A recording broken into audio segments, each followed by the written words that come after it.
با درود و سلام دوستای عزیز، این امروز صبح است. امروز به سر قبرستانی یک فاتحه بگیم. این قبرستانی حضرت شاهون بروری کویته. دوستا التماس یک فاتحه برای رفتگان.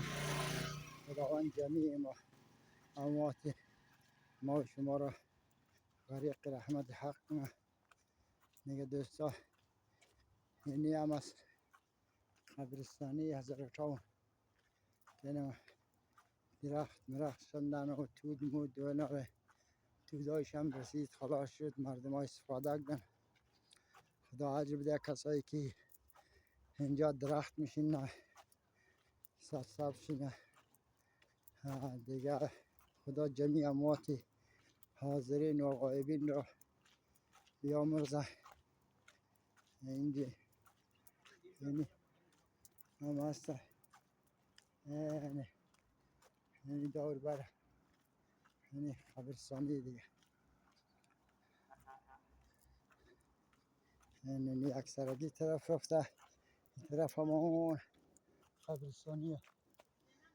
اینی سرک نزد کمر دیوال رفته. ما هم برم یک دفعه سر قبر پدر فاتحه بخوانم.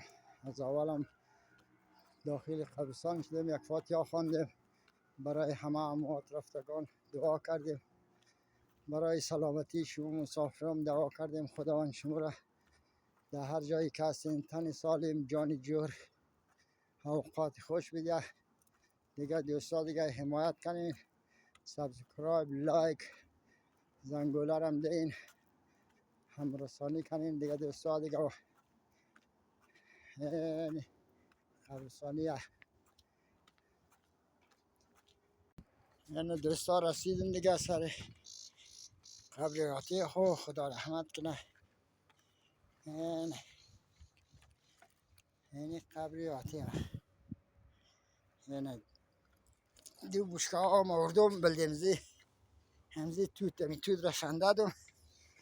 این امسال مور توتم دیده، توتم خوردیم از این الان دیگه اندازه رسته کتشت ماشاءالله.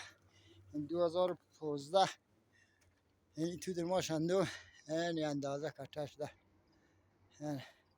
خب التماس دعا یک فاتحه برای پدر خوب بخونم، بعدش انشالله با شما دوستا همینجی.